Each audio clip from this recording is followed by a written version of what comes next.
वर्तमान शासन नायक वर्धमान महावीर स्वामी भगवान की, परम पूज्य प्रातः स्मरणीय संत श्रोमणी आचार्य भगवान श्री विद्यासागर जी महाराज की, परम पूज्य गुणायतन प्रणेता प्रखर वक्ता भावना योग प्रवर्तक शंका समाधान प्रवर्तक गुरुवर श्री प्रमाण सागर जी महाराज की, परम पूज्य मुनिवर श्री संधान सागर जी महाराज की, समस्त मुनि संघ की। शंका समाधान के आज के इस सत्र में आप सभी का हार्दिक अभिनंदन। इससे पूर्व कि हम आज के इस सत्र को प्रारंभ करें, चलते हैं गुरुदेव के चरणों में और होते हैं विनीत इस भाव से कि हम भी अपने जीवन में आप ही की तरह गा सके सकारात्मकता के गीत। सभी लोग हाथ जोड़ेंगे, मस्तक झुकाएंगे और मेरे साथ बोलेंगे, हे गुरुदेव नमोस्तु नमोस्तु नमोस्तु। बंधुओं, एक तीर्थ से समाज की जागृति का और समाज की सकारात्मक परिवर्तन का अभियान बनने जा रहा है गुणायतन, और हमें प्रसन्नता है कि आज भी लोग गुणायतन से संबद्ध हुए हैं। मैं उनके नामों की उद्घोषणा करूंगा और अपेक्षा रखूंगा कि आप करतल ध्वनियों के माध्यम से उनकी अनुमोदना करेंगे। आज निर्माण निधि के रूप में गुणायतन से संबद्ध हुए हैं कुमारी प्रेक्षा जैन, सुपुत्री श्री नीलेश नेहा ठोलिया मुंबई से, एवं निर्माण मित्र के रूप में गुणायतन से संबद्ध होने का सौभाग्य प्राप्त किया है श्री अनूप कुमार जैन, श्रीमती पायल जैन, अर्चना जैन आसनसोल से। बंधुओं, करतल ध्वनियों का क्रम निरंतर जारी रहे। निर्माण सारथी के रूप में गुणायतन से संबद्ध हुए हैं श्रीमती कुसुमलता जैन, श्री दीपचंद जैन हैदराबाद, एवं सूत्रधार के रूप में गुणायतन से संबद्ध होने का सौभाग्य प्राप्त कर रहे हैं कारूलाल किस्तूरचंद कुणावत जैन अहमदाबाद से। हम सभी इनके सौभाग्य की अनुमोदना करते हैं और अब आगे के सत्र के लिए हम सभी चलते हैं परम पूज्य मुनिवर श्री संधान सागर जी महाराज के चरणों में और निवेदन करते हैं कि हे महाराज श्री, आपके माध्यम से गुरुमुख से यहाँ समाधान की गंगा प्रवाहित हो, जिसमें आप प्लावित होके हम सभी अपने जीवन को धन्य कर सकें। नमोस्तु नमोस्तु नमोस्तु। गुरु चरणों में चलते हैं और जैसा कि आप सभी जानते हैं, अभी यह विश्व प्रसिद्ध कार्यक्रम शंका समाधान जो आप लोग देख रहे हैं, इसी के साथ गुरुवर की करुणा हम सब पर बरसी और प्रातःकाल की बेला में एक ऐसी प्रवचन श्रृंखला जिसके माध्यम से हमारे भीतर में जो नकारात्मकता छाई हुई है, उस नकारात्मकता का हल भावना योग से किस प्रकार से हो सकता है, यह उन्हीं के मुखारविंद से अपन को सुनने को प्रतिदिन मिल रहा है। आप सभी प्रातःकाल ठीक 8:35 पर अपने अपने घरों में यहाँ जो उपस्थित हो सकते हैं वो प्रत्यक्ष रूप से यहाँ पर लाभ ले सकते हैं और उस वाणी के माध्यम से अपने भीतर में आए हुए उन नकारात्मक पहलुओं को एक एक को दूर करके अपने जीवन में सकारात्मकता का संचार कर सकते हैं, जो घर को स्वर्ग बनाने का एक रास्ता बता रहे हैं। उस रास्ते को अपन निश्चित छू लें, उस पर चलना प्रारंभ कर दें तो हम भी मंजिल पर पहुंच सकते हैं। आज आप लोगों के प्रश्न लें उससे पहले जो ऑनलाइन प्रश्न आए हैं उनमें दिल्ली से सुनील जी जैन पूज्य श्री आपके चरणों में बारंबार नमोस्तु करते हुए अपना प्रश्न कर रहे हैं, व्यावसायिक व्यस्तता के कारण धार्मिक क्रियाकलाप ढंग से नहीं कर पाता, हमारे जैसे लोगों के लिए आप कोई ऐसा मार्ग बताएं जिससे हमारा कल्याण हो। नमोस्तु भगवान। देखिए, व्यस्तता हमारे धर्माराधन में बाधक नहीं बनती, बाधा बनती है हमारी निष्ठा की दुर्बलता। यदि आपकी व्यावसायिक व्यस्तता है, आप परेशान न हो। माना इस तरह की व्यावसायिक व्यस्तता के कारण आप आम जनों की तरह धर्म नहीं कर सकते, लेकिन धर्म एक बंधी बंधाई व्यवस्था का नाम नहीं है। धर्म हमारे अंतरंग की श्रद्धा है, वो हमारी भीतरी परिणति है जो श्रद्धा से प्रेरित होती है। हर व्यक्ति को अपने अपने कार्य क्षेत्र के अनुसार धर्म करना होता है। एक सामान्य आदमी जिस तरह से धर्म ध्यान करता है, एक व्यस्त कोई उद्यमी है, कोई बड़ा व्यवसायी है, कोई बड़ा प्रोफेशनल है, कोई शासकीय सेवक है, स्वाभाविक है कि रोजमर्रा की जिंदगी में वो उस तरह से अपना सब कुछ नहीं कर सकता। लेकिन ऐसे लोगों को हताश होने की जरूरत नहीं, उन्हें धर्म का तरीका बदलने की जरूरत है। एक ऐसे ही बड़े उद्यमी थे, महानगर में रहते थे। उन्होंने मुझसे कहा कि महाराज जी, मेरी दिनचर्या ऐसी है कि मैं चाह करके भी आपके पास नहीं आ पाता। मॉर्निंग वॉक मेरे लिए अत्यंत ज़रूरी है। 1 घंटा मुझे घूमने जाना होता है, घर से ऑफिस में 1 घंटा लगता है। अब महाराज जी इतना समय है, और आप जहाँ रुके वो भी घर से 1 घंटा आपके यहाँ आऊँ, फिर ऑफिस जाऊँ, और फिर इतना समय मेरे पास नहीं है। मुझे 9:30 में अपने ऑफिस में पहुँचना ही होता है। मैं क्या करूँ? मैंने कहा एक काम करो, रविवार को तो नहीं जाते? बोले नहीं। हम बोले साप्ताहिक खुराक ले लो। बोले जी मन नहीं मानता, लगता है कि आपकी रोज़ सुनूं। हम बोले एक काम कर लो, थोड़ा सा तरीका बदल लो। बोले क्या? बोले मॉर्निंग वॉक में जाते हो? बोले जाता हूँ। तो एक काम करो, मॉर्निंग वॉक में मौन से जाओ, वॉकमैन कान में लगाओ, और पूरे मॉर्निंग वॉक में केवल प्रवचन सुनो। बोले महाराज ऐसा कर सकते? बोले कर सकते, कर सकते। बोले कर सकते। पूजा करते नहीं बनता तो मंदिर जाते हो, अपने दुकान से, घर से ऑफिस जाते हो, मौन ले लो और उतनी देर नमोकार जप लो। जब तक मैं गाड़ी में हूँ, फ़ोन ऑफ, बाकी सब चीज़ों से कट ऑफ, हम अपना नमोकार जप लेंगे। ऐसा कर सकते? मतलब कर सकते हो। मैंने अभी जैसा कहा, धर्म एक बंधे बंधाए तरीके का नाम नहीं है। हर व्यक्ति को अपनी स्थिति के अनुरूप धर्म करने की स्वतंत्रता है। मेरी श्रद्धा प्रबल होनी चाहिए। एक आदमी अनुकूलता के अभाव में धर्म न करके केवल अनुमोदना भी करे तो उतना फल पा लेता है, और एक आदमी सब कुछ करे तो भी उतना फल नहीं पा सकता। हम क्या कर रहे हैं ये उतना महत्वपूर्ण नहीं, हम किस भाव से कर रहे हैं और किस परिस्थिति में कर रहे हैं, ये महत्वपूर्ण है। इसलिए मेरा उन सभी प्रोफेशनल्स से कहना है, विद्यार्थियों से कहना है, घबराए नहीं। और मैं एक लाइन में ये कहता हूँ, धर्म करे बहुत अच्छी बात है, अधर्म ना करे यही आपका सबसे बड़ा धर्म है। अपनी व्यवसायिक व्यस्तता के कारण रोज रोज ऐसी व्यवस्था नहीं कर सकते। तुम रोज मंदिर नहीं जा सकते। जो लोग मंदिर जाते हैं उनके लिए मंदिर बनवा दो, जो लोग पूजा करते हैं उनके लिए पूजा की व्यवस्था कर दो, भगवान विराजमान कर दो। जो लोग अच्छा कर रहे हैं उनके लिए सहयोग प्रदान कर दो। नहीं कर पाओ तो कृत कारित अनुमोदन, जहां से बन सके वैसा कर लो, ये भी धर्म हो जाएगा। और इस धारा के साथ यदि आप धर्म ध्यान करोगे तो जीवन सुधर जाए। पूज्यवर पूर्वांचल के सुदूर तेजपुर आसाम से दिलीप जी सेठी पूछ रहे हैं, मुझसे व्रत उपवास नहीं किया जाता, फिर क्या मेरा कल्याण होगा या नहीं होगा? यदि होगा तो आप ही उपाय बताएं। देखिए, कल्याण के लिए व्रत उपवास बहुत अच्छी चीज़ है, करना चाहिए, अभ्यास करना चाहिए। पहले तो अगर नहीं हो पाता तो हताश ना हो, आप चाहेंगे तो होने लगेगा। सबसे पहले मैं कहता हूँ, एक ये सज्जन थे जिनसे व्रत उपवास बिल्कुल नहीं होता था। मैंने उनसे कहा मैं प्राय अष्टमी चतुर्दशी चातुर्मास में उपवास करता हूँ। तो मैंने उनसे कहा कि एक काम करो, तुम घबराओ नहीं, मेरे साथ उपवास करना।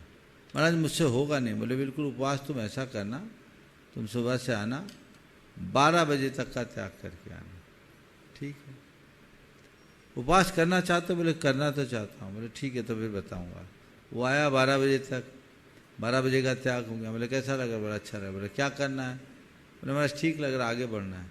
मतलब 4 बजे तक का त्याग करो, मेरे साथ बैठो, सामयिक करो यहीं स्वाध्याय का। 4 बजे तक का त्याग कर दिया। बोले अब क्या करना है? रोटी खाना है? बोले महाराज आप तो उपवास ही दे दो। उन्होंने पूरा उपवास लिया। जिनको बहुत पित्त भड़कता था उपवास करने में, कुछ नहीं हुआ, थोड़े से लुंज हो गए। फिर जब चतुर्दशी को उपवास किया, पहले अपेक्षा ठीक हुए।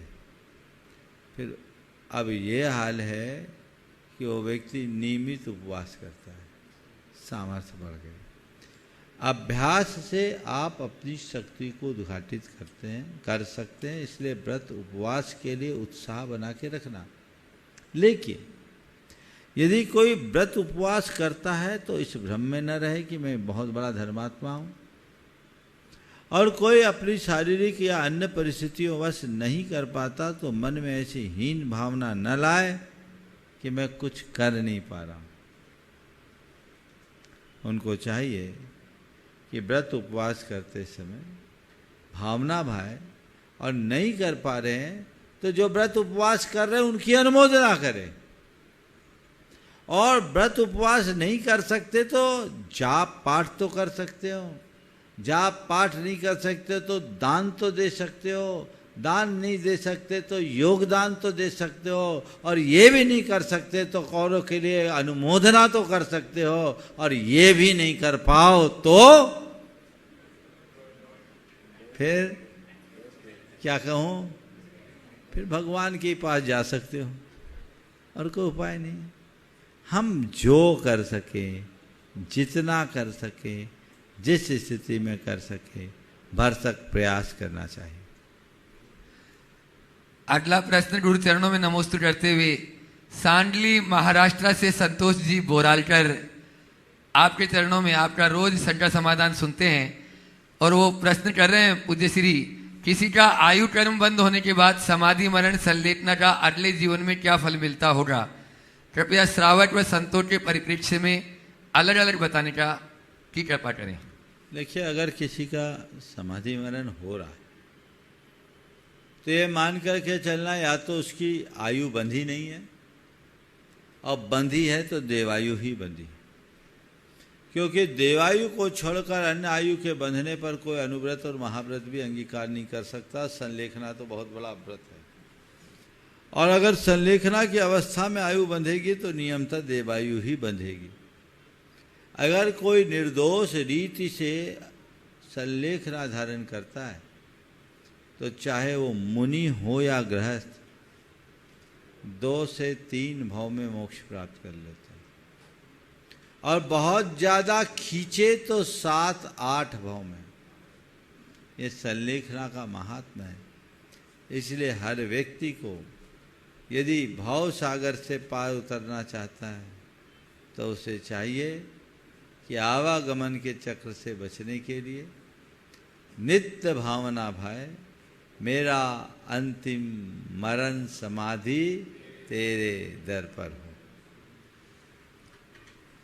पूज्यवर के चरणों में सीकर राजस्थान से शिखर चंद जी जैन पूछ रहे हैं, क्या इच्छा शक्ति जन्मजात होती है या इसे प्रशिक्षण और शिक्षा के माध्यम से घटाया बढ़ाया भी जा सकता है? देखिए, इच्छा शक्ति नैसर्गिक भी होती है और घटाया बढ़ाया भी जा सकता है। जन्मजात किसी किसी के अंदर ऐसी प्रबल इच्छा शक्ति होती है जिसका व्यक्तित्व गहरा होता है, उसके जीवन में ये बातें स्वाभाविक रूप से होती है, और ऐसे लोग निर्णय के धनी होते हैं, दृढ़ इच्छा शक्ति होती है, उच्च मनोबल होता है, संकल्प के धनी होते हैं, वे आगे बढ़ जाते हैं। लेकिन ऐसे भी लोग हैं जिनका प्रारंभिक जीवन कुछ और बदल जाए तो कुछ और।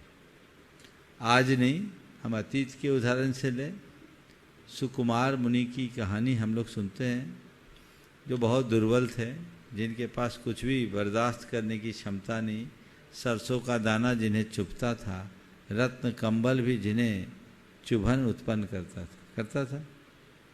क्या हुआ? जब उन्हें वैराग्य हुआ, शालिनी का दंश नहीं चुभा, क्या हुआ? पहले भी वही थे, बाद में भी वही, पहले भी शरीर वही था, बाद में भी वही, पहले भी सहनन वही था, बाद में भी वही। बदला क्या? दृष्टिकोण बदला। दृष्टिकोण के बदलते ही इच्छा शक्ति में परिवर्तन आ जाता है। ऐसे ही एक आम आदमी जो 2 मिनट 2 घंटे के लिए भूखा नहीं रह सकता, वो 10 दिन के लिए उपवास कर लेता है। किसके बल पर? इच्छा शक्ति के बल पर। तो इच्छा शक्ति कब जगी? जब उपवास किया तब या उससे पहले? उपवास का संकल्प हमारी इच्छा शक्ति को जगाने में महती भूमिका रखता है। तो उच्च संकल्प से दृढ़ इच्छा शक्ति बढ़ती है, मनोबल ऊंचा होता है। हम अच्छे लोगों के संपर्क में हों, उनका जीवन चरित्र पढ़ें, उनके निकट रहे, उनका साहित्य पढ़ें, उनसे प्रेरणा पाए, प्रशिक्षण पाए, तो हमारी इच्छा शक्ति में बहुत बड़ा बदलाव आता है।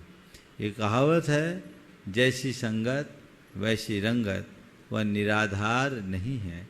इसलिए अपनी इच्छा शक्ति को अच्छी बनाए रखना चाहते हैं तो अच्छे लोगों की संगति करें। लखनऊ से वीरेंद्र जी पांड्या चरणों में नमोस्तु करते हुए बार बार पूछ रहे हैं, पूज्यवर उद्दिष्ट त्याग की क्या परिभाषा आगम सम्मत है? क्या उद्दिष्ट त्याग केवल आहार से संबंध है या और अन्य से? देखिए, उद्दिष्ट त्याग एक प्रतिमा है जो 11वीं प्रतिमा मानी जाती है, क्षुल्लक एलक की होती है। तो क्षुल्लक एलक की जो प्रतिमा है वो 11वीं प्रतिमा है, उसका नाम उद्दिष्ट त्याग प्रतिमा है। इसमें क्या है? मन वचन काय कृत कारित अनुमोदन से हमारा उसमें समर्थन न होना ही उद्दिष्ट त्याग है। कई लोग इसके संदर्भ में उल्टा बोल देते हैं कि उद्दिष्ट यानी साधु के उद्देश्य से बनाया हुआ, और इस हिसाब से कहने लगते हैं कि आज जो साधु का आहार होता है, हम लोग तो अशुद्ध आहार करते हैं, साधु के लिए शुद्ध आहार बनाते हैं, 16 का बनाते हैं, साधु के ही निमित्त से बनाते हैं, इसलिए उद्दिष्ट हो गया। ये भ्रांत धारणा है। ऐसा करोगे तो फिर तो कभी आहार दान ही नहीं दे पाओगे। आप चौका लगाते हो तो चौका लगाने का मतलब ये है आहार दान की योग्यता विकसित करना। 4 प्रकार की शुद्धि, द्रव्यक्षेत्र काल भाव की शुद्धि पूर्वक आहार बनाते हैं तो चौका होता है। चौका का मतलब जानते क्या है? जहाँ 4 का विचार हो उसका नाम चौका है। क्या, कहाँ, कब, कैसे, द्रव्य, क्षेत्र, काल, भाव, इसकी शुद्धि।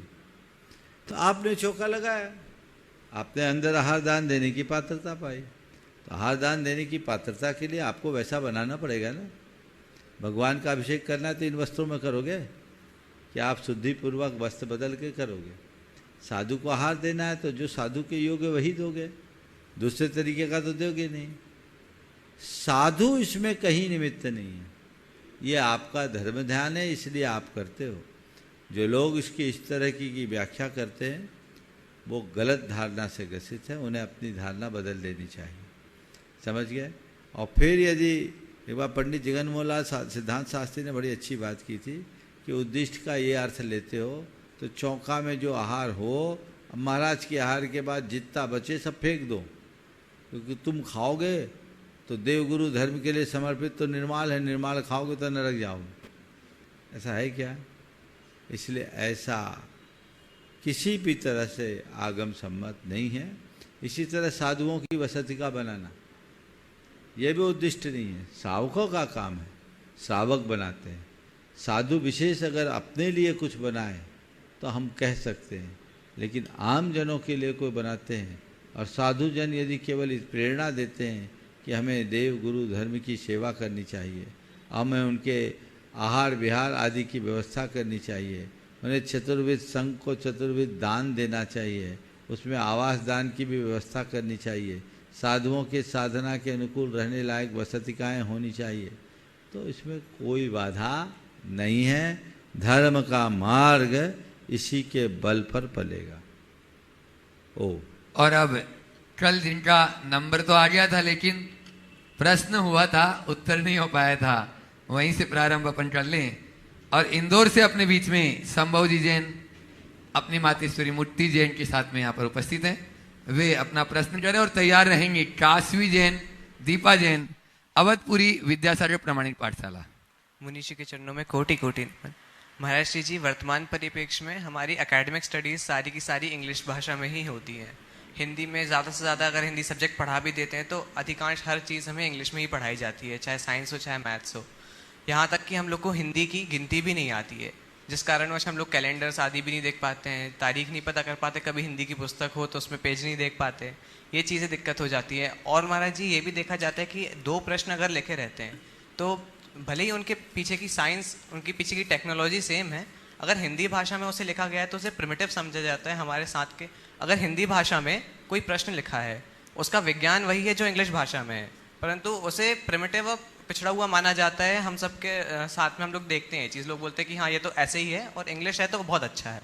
तो इस पे गुरुदेव आपके श्रीमुख से कुछ उद्बोधन हम लोग के लिए मिले तो। देखिए, बिगड़ी हुई मानसिकता का कुपरिणाम, विकृत मानसिकता का उदाहरण। हमें अपनी भाषा, मातृभाषा पर विचार करना चाहिए। हम जो बात अपनी मातृभाषा में सीख सकते हैं वो बात किसी दूसरी भाषा में नहीं सीख सकते। तो मातृभाषा का हमें पूरा ध्यान रखना चाहिए। ये सरकार बहुत प्रयास कर रही है कि अब तो चिकित्सा शास्त्र भी हिंदी भाषा में हो गई, इंजीनियरिंग के लिए भी अब हिंदी में होना शुरू हो गया।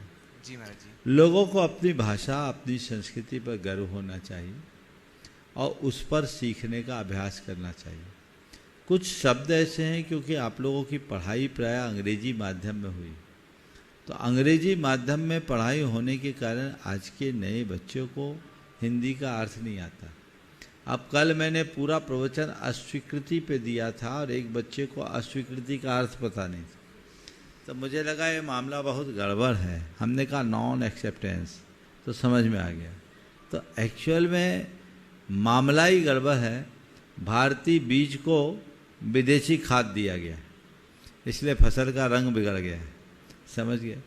तो पहले तो हमें प्रारंभ से ही माध्यम के परिवर्तन की बात करनी चाहिए। कदाचित माध्यम में परिवर्तन न भी हो तो हिंदी भाषा पर पूरा जोर देना चाहिए। उसकी भाषा और उसके व्याकरण का ज्ञान लोगों को होना चाहिए, जो हमारे अभ्यास में हो, या अन्य क्षेत्रीय भाषाएं। अगर कोई लोग कहते हैं कि हम हिंदी में करते हैं तो लोग हमें पिछड़ा समझे, तो पिछड़ा समझ मान लेने दो।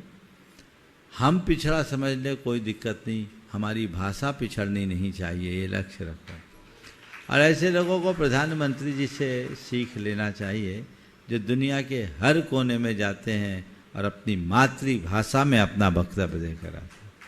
उनके पास सब प्रकार की सुविधा है, साधन है, वो चाहे जैसा बोल सकते हैं, लेकिन वो एक उदाहरण हम सबके लिए प्रस्तुत कर रहे हैं। अगर लोग पिछड़ा केवल अंग्रेजी का प्रयोग करने से कोई अगड़ा माना जाए और हिंदी बोलने से पिछड़ा माना जाए, तो हमारे प्रधानमंत्री भी सबसे पिछड़े लोगों में माने जाएंगे। क्या मानने को राजी हो? नहीं महाराज जी। इसलिए बिल्कुल गड़बड़ नहीं करो। अपने अंदर गर्व उत्पन्न होना चाहिए। अपनी भाषा, अपनी संस्कृति का गौरव हमें हमेशा बना के रखना चाहिए। महाराज जी, कुछ लोग बोलते हैं कि हिंदी भाषा में इतना सामर्थ्य ही नहीं कि नई टेक्नोलॉजी में जो नया साइंस आ रहा है उसको लिख सकें उस विषय में। ये सब लोगों की अंग्रेजी मानसिकता का कुफल है। जबकि सच्चे अर्थों में देखा जाए हिंदी और संस्कृत इतनी समृद्ध भाषा है कि उसके समतुल्य विश्व की कोई भाषा नहीं, पूरे विश्व की कोई भाषा नहीं हिंदी और संस्कृत के बराबरी करने वाली। इसलिए आप करिए, थोड़े थोड़े दिनों में चीज़ें आ जाएगी। पर चूंकि अब हम अंग्रेजी के इतने अभ्यस्त हो गए, तुमने कहा ना गिनती भी नहीं आती जी, तो वो चीज़ें लोग भूलने लगे। अगर फिर से लोगों की शुरुआत की जाए और अपनी भाषा से जोड़ा जाए तो परिणाम अच्छा है। नमोस्तु महाराज जी।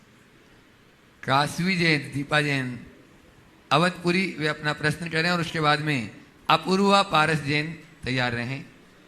नमोस्तु महाराज जी, छुल्लक जी के चरणों में एक शामी।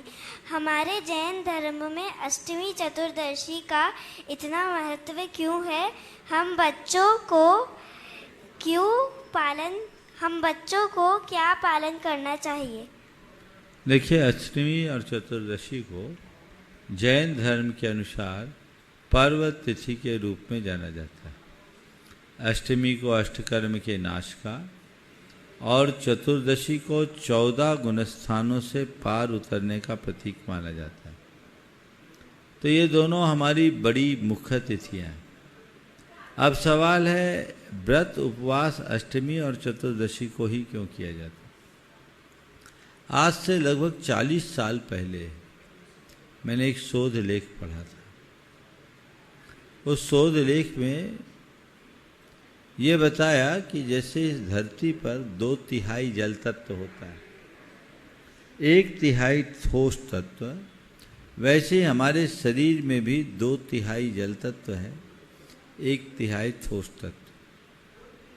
जैसे समुद्र का जल स्तर चंद्रमा की कलाओं से प्रभावित होता है, घटता बढ़ता है, वैसे ही हमारे शरीर के अंदर रहने वाला जल तत्व चंद्र कलाओं के प्रभाव से घटता बढ़ता है, उसमें उतार चढ़ाव होते रहता है। उसमें उन्होंने एक डायग्राम बनाया था जिसमें अष्टमी, चतुर्दशी, एकादशी और 15 इन तिथियों में जल तत्व को बहुत उफान पर बताया और ये कहा कि अन्य तिथियों की अपेक्षा यदि इन तिथियों में उपवास किया जाए तो हमारे शरीर में जल तत्व की कमी नहीं होगी। हमारे यहाँ अभ्यास करना था उपवास का, तो ऐसे दिन करो कि उपवास की साधना भी हो जाए और हरासमेंट भी कम हो। इसलिए अष्टमी चतुर्दशी को व्रत उपवास के लिए जोड़ा गया हो, ऐसा हो सकता है।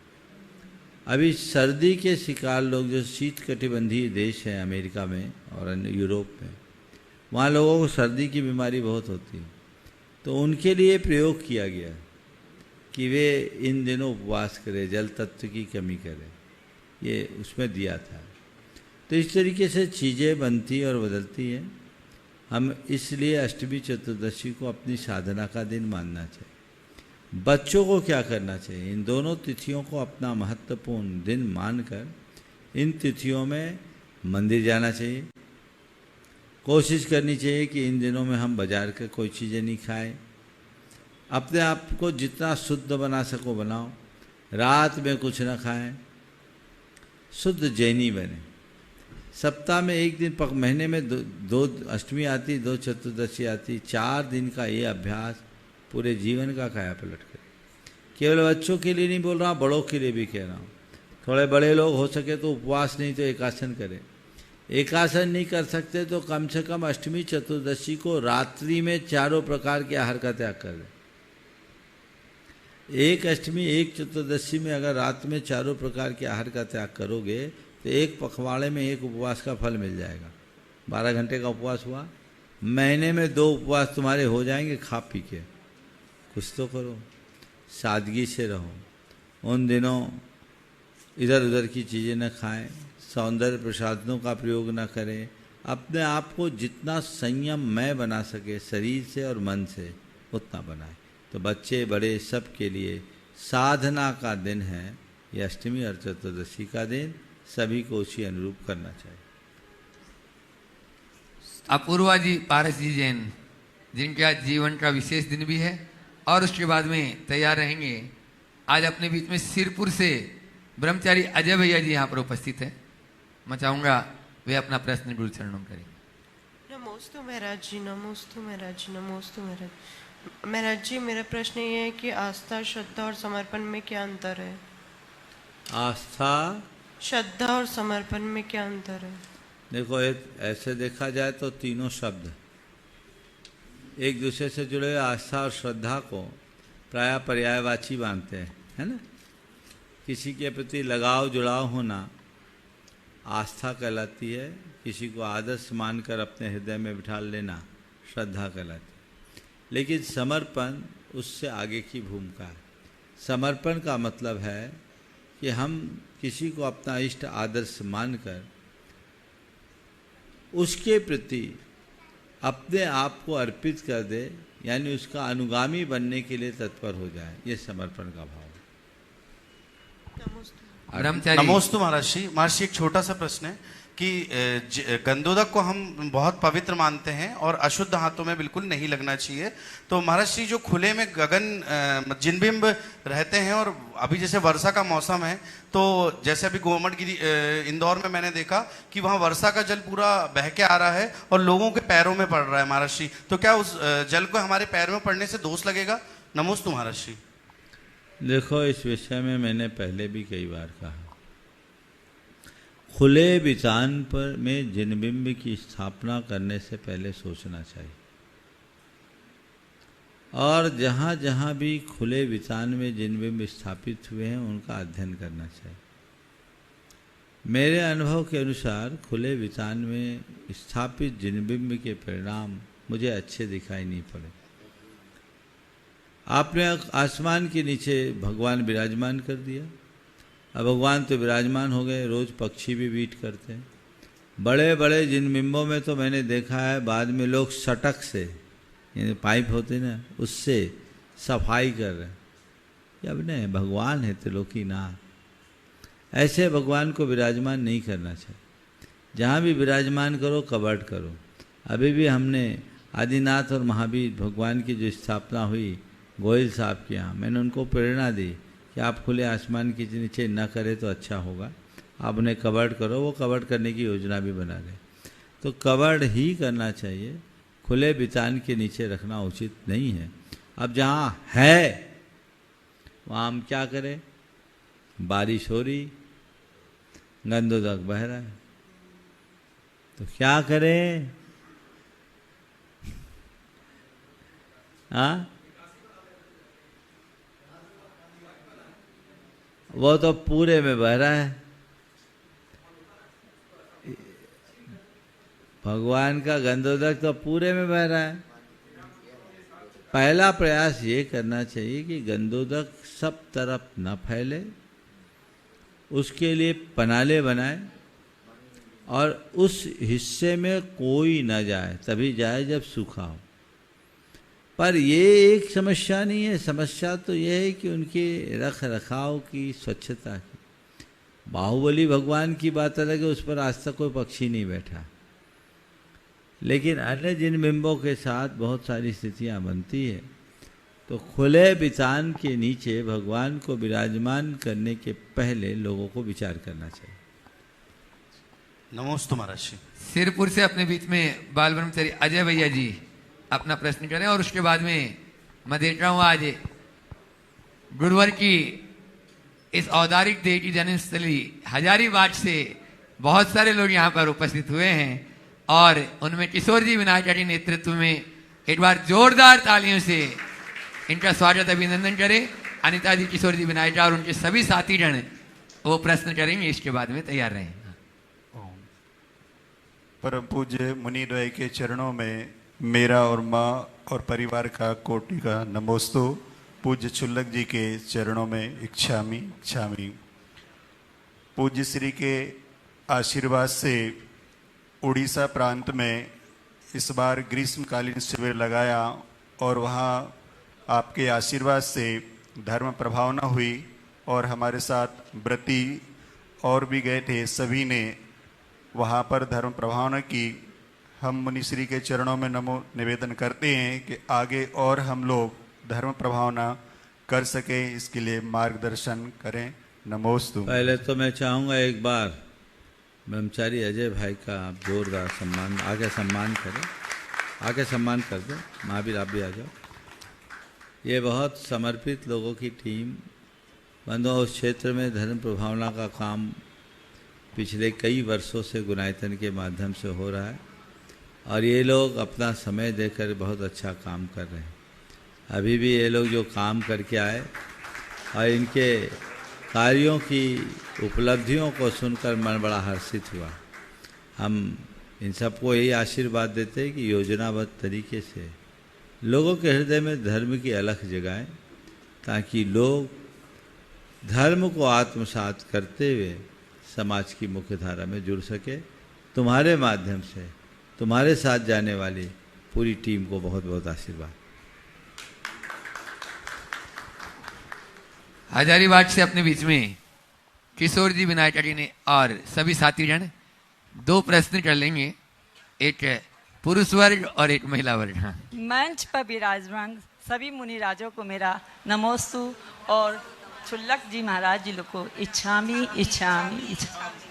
महाराज जी, मेरी यह शंका है कि विद्यमान 20 तीर्थंकर जो होते हैं उनमें जब पूजा हम लोग करते हैं तो 4 ही कल्याण की अर्घ लिखे रहते हैं, 5वां कल्याण मोक्ष कल्याण का नहीं रहता है। तो यह क्यों? क्योंकि मोक्ष तो वे जाते ही हैं,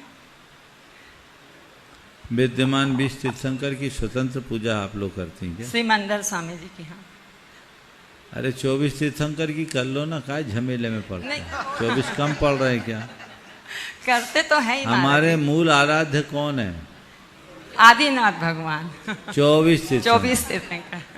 तो 24 को पूजो, उन्हीं 24 में सबको मान लो। ये आजकल ये चलन बढ़ गया।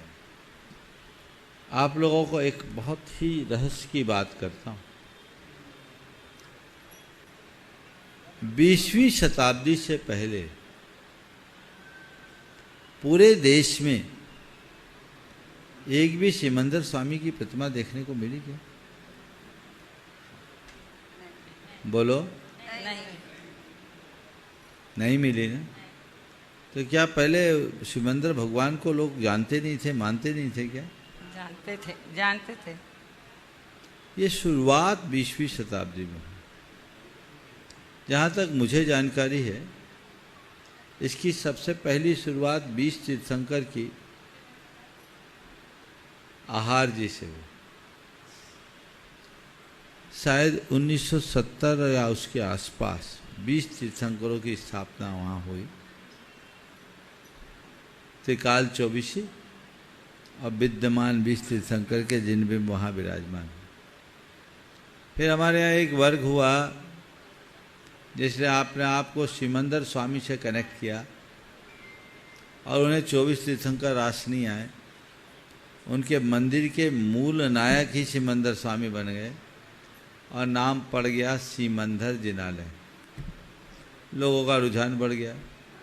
इसी बीच 20 तीर्थंकरों की पूजा भी लोगों ने लिख दी। तो विद्यमान श्री 20 तीर्थंकर सिद्ध प्रभु के गुण गाएं, ये पूजा भी होने लगी। पूजा करिए, निषेध नहीं, लेकिन जैन धर्म का बच्चा बच्चा जानता है हमारे मूल आराध्य केवल और केवल 24 तीर्थंकर हैं। हम उनकी आराधना, मंदिरों के मूल नायक के रूप में ही उनकी ही स्थापना होनी चाहिए। आज से कुछ दिन पहले भी मैंने कहा था कि हमारे साहित्य समीक्षकों और समाज इतिहासविदों ने जैन परंपरा को अक्षुण्ण बने रहने के पीछे एक ही वजह बताई कि हम अपने 24 तीर्थंकरों को ही अपना मूल आराध्य माने, बहुदेवतावाद के चक्कर में नहीं बैठे। अब लोग बढ़ गए तो इस तरह की समस्या आने लगी। हमारे लिए जो हमारे तीर्थंकर है हमको उनकी आराधना करनी। आचार्य वीर सेन ने इस विषय में लिखा, जसंत यम धम पहम नियंचे तत्संत यम बेनयम पहुँचे कायन वाचा शीर्षा विनिच्चम सक्कार्ये तम सिर पंच में। जिससे धर्म का पथ पाया है उसके प्रति विनय करो, मन से, वचन से, काय से और सिर पंचम करके हाथ जोड़ के सक्कार्ये, उनका सत्कार करो, तम सिर पंचमेन। इसीलिए मुझे सिमंदर जिनालय से परहेज नहीं है, लेकिन हम बता नहीं पाते कि इनका क्या संबंध है। वो विद्यमान हैं मानता हूं, पर वो विदेश क्षेत्र के तीर्थंकर हैं। हमारे अभी शासन नायक कौन है? महावीर भगवान। हम उनको क्यों भुला रहे हैं? या महावीर स्वामी में कमी दिख रही? नहीं। तो भगवान 24 को पूजो, सवाल ही खत्म हो जाएगा। नमस्ते दिमाग ही नहीं लाओ, समझ गए? और जितने के अर्घ है उन सबको बता दो। कृत्रिमा कृत्रिम सब जिन बिंबों को हमारा नमन हो। हमारे इस धरती पर जितने अनंत परमात्मा उन सबको हमारा नमन हो। पंच परमिष्ठी को नमन आ गया ना सब। इसलिए ये चलन वर्तमान में हो गया, पर मैं पुनः कहता हूँ कि हमें अपने मूल आराध्य के रूप में 24 तीर्थंकरों को ही प्रमुखता देनी चाहिए। नमोस्तु महाराज जी, नमोस्तु। महाराज जी एक क्वेश्चन मेरा भी है, सवाल। हाँ बोलो बोलो। नमोस्तु महाराज, नमोस्तु महाराज। छोटा सवाल, धार्मिक होना और धर्मात्मा होना में क्या अंतर है? दोनों एक ही है क्या? दोनों अंतर? धार्मिक वो है जो धर्म की क्रिया करे और धर्मात्मा वो है जो धर्म को अपनी आत्मा में बसा ले। सीधा सा अंतर ही है, समझ लो। जो धर्म की क्रिया करे वो धार्मिक, और जो धर्म को आत्मा में बसा ले वो धर्मात्मा। धार्मिक व्यक्ति का धर्म केवल धर्म स्थान तक सीमित रहता है, धर्मात्मा का धर्म उसके प्रत्येक विचार और व्यवहार में प्रतिबिंबित होता है। इसलिए भीतर से धर्म को आत्मसात करें। महाराज जी, शांति धारा में अनहद विद्याएं जो आता है उसका अर्थ क्या है? अनाहत विद्याएं नमः है, अर्हत विद्याएं नहीं है। अनाहत विद्या ऐसी विद्या जिसका कोई आहत न करे, जिसको कोई आघात न पहुंचाए। नमोस्त महाराज जी, नमोस्त। अपने बीच में नागपुर से श्रीमती रेखा अशोक कुमार मोदी, वे अपना प्रश्न करें। हाँ, मैं चाहूंगा अपने बीच में हजारीबाग से जो भी महानुभाव आए हैं और किशोर जी विनायका और सभी वहां पर जाके कमेटी उनका सम्मान कर दें। आप लोग जोरदार तालियों से वो पावन भूमि, जिस माटी से ऐसे लाल को जन्म मिला, जो आज सब सर्वत्र अपना प्रकाश फैला रहा है, ऐसी माटी से काम चलने दो। आप सवाल करो, आप लोग पीछे अपना काम करो। और मोदी, हाँ, नमोस्तु महाराज, श्री सबके चरणों में ओम, परिवार पीछे। के नमोस्तु। रेखा जी छामी अपना महाराज, प्रश्न करें। छामी महाराज जी, महाराज जी मैं नागपुर से आई हूँ। मेरा प्रश्न ये है कि 12 साल की जैसी संलेखना लेना है अपन को तो पता नहीं कब तक का अपना जीवन है, तो उसकी शुरुआत कैसे करना चाहिए, क्या कारण से करना चाहिए? क्योंकि हम मेरे को शुगर भी रहती है, प्रतिमा लेने का भाव रहता है। 12 साल की संलेखना के विषय में आचार्य महाराज सदैव निषेध करते थे। उनका कहना था कि 12 वर्ष की संलेखना नहीं लेनी चाहिए, और भगवती आराधना में भी ऐसा लिखा है कि 12 वर्षीय संलेखना केवल एक ही स्थिति में लेनी चाहिए, जब वहाँ निकट में कोई योग्य निर्यापक आचार्य की उपलब्धता की संभावना न हो। निर्यापक के होते हुए भी जो 12 वर्षीय संलेखना ले लेते हैं, उन्हें घोर असंयम का दोष लगता है। इसलिए मैं ये नहीं कहूँगा कि 12 साल की संलेखना लीजिए। महाराज जी, शुरुआत आप अपनी साधना को प्रखर से प्रखरतर बनाओ। व्रत, उपवास, त्याग, तपस्या, कष्ट सहन करने की क्षमता को आप उत्तरोत्तर बढ़ाओ, लेकिन 12 साल की संलेखना मत लो। जब शरीर शिथिल होने लगे सीधे छलांग लगा। ममता जी जैन इटार से अपना प्रश्न करें, उसके बाद में तैयार रहेंगी अंकित, श्रीमती अंकिता जैन खजुराहो। समस्त इटारसी जैन समाज की ओर से द्वय मुनि राजों के चरणों में बारंबार नमोस्तु। समस्त छुल्लक महाराज जी के चरणों में इच्छामि। महाराज जी, गर्भगृह में जो श्री जी विराजमान होते हैं, उनकी परछाई छाया जो जमीन पर पड़ती है, उसके परिक्रमा देते समय जो कल ही उत्तर दिया है माता। चलो आगे। श्रीमती अंकिता जैन खजुराहो। दूसरा प्रश्न तैयार है? हाँ। मनुष्यों के जो चेहरों की आकृति अलग अलग होती है, तो उसके लिए तो अपन नाम कर्म के ऊपर आरोपण कर देते हैं, लेकिन जिन बिंबों की जो आकृति अलग अलग होती है, उसके लिए क्या कहा जाए? बनाने वालों का नामकर्म लगा। चलो। नमोस्तु महाराज। खजुराहो से अंकिता जी जैन अपना प्रश्न करें, और उसके बाद में सुनीता जैन आधारशिला तैयार रहे। नमोस्तु महाराज जी, नमोस्तु महाराज जी, नमोस्तु महाराज जी। महाराज जी, मैं खजुराहो से आई हूँ। मेरे 2 बेटे हैं, दोनों सुबह और रात को सोने से पहले भावना योग करते हैं। महाराज जी, मैं अपने बेटों को किस प्रकार संस्कारित करूँ कि वो हमेशा धर्म से जुड़े रहें? ओ, बहुत अच्छी बात है। आपके दोनों बच्चे अगर भावना योग कर रहे हैं, तो मुझे लगता है कि आने वाले दिनों में आए हैं क्या बच्चे? बहुत सुंदर। थोड़ा बच्चों को दिखाओ। पहले बच्चों को माइक दो, बड़े वाले को माइक दो। बेटा ये बताओ, भावना योग करके आपको कैसा लगता? भावना योग करने के बाद कैसा लगता आपको? अपने मन से बोलो। भावना योग करते हो, आपको कैसा लगता है? बहुत अच्छा। आप अपने मन से करते हो कि माँ कराती तब करते हो? अपने मन से। अच्छा लगता है? बहुत। हाँ, आता भी है ना? चलो बहुत बढ़िया। देखो हाँ है, बोलो बोलो बोलो बोलो।